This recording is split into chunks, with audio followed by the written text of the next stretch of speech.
থাকতেন, কখন মহানবী তারে ডাক দেয়। খাইবার পথের যুদ্ধের মধ্যে নাইম নাম একটা দুর্গ ছিল, সে দুর্গের মধ্যে যুদ্ধ, একজন খুব শক্তিশালী মানুষ আসছেন, তার নামটা আমি ভুলে গেছি। যুদ্ধ হইতেছে, হযরত ওমর রাদিয়াল্লাহু তাআলা যুদ্ধ করতেছেন, কিন্তু পিছনে হইতে যাচ্ছেন। তখন মহানবী বললেন, আলী কোথায়? সার্বক্ষণিক মাওলা আলী মহানবীর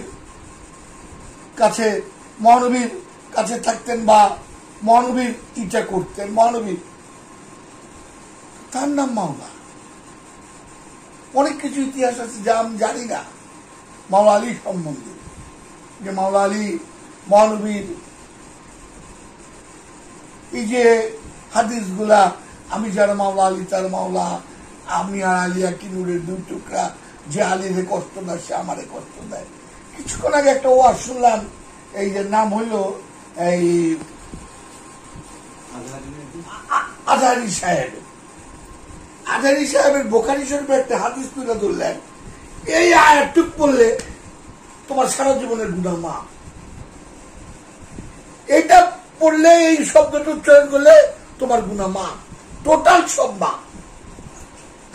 হাদিসে আপনি বললেন এই হাদিসে মাফ, ঠিক আছে, আমি অত ইতিহাস ঘাটতে যাব না। তো কোরআন যে বলতেছে যে মানুষের মনে কষ্ট দেয়, যে মানুষের হক মাইরা খায়, যে এতিমের হক মাইরা খায়, যে অন্যায় অত্যাচার করে, আমি আল্লাহ তারে মাফ করুন না। কোরআন 274 বার বলতেছে। এই সেন্সটা কই যাইব? আমি এটা কেন তুলে ধরছি না? তারপরে কোরআন বলতেছে, যারা লোক দেখানোর জন্য ইবাদত করে তাদের জন্য ওয়াইল দুজো। এটা আমি কখনো কেউ মুখে আলোচনা শুনি না।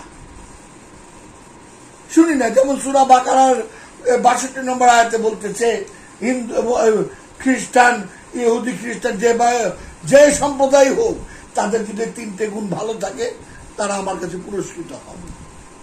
কেন আমাদের মধ্যে কেন এই পার্থক্য?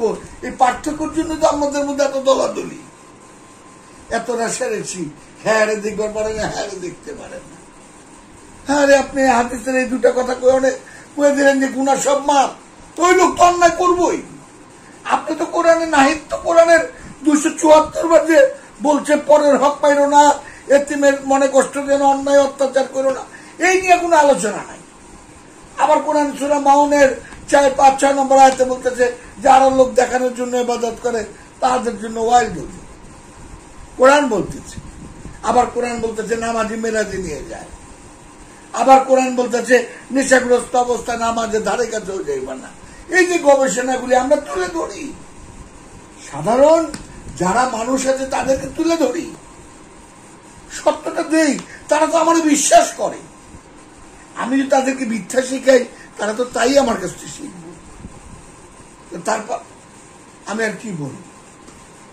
দয়াল বাবা যা, দয়াল বাবা।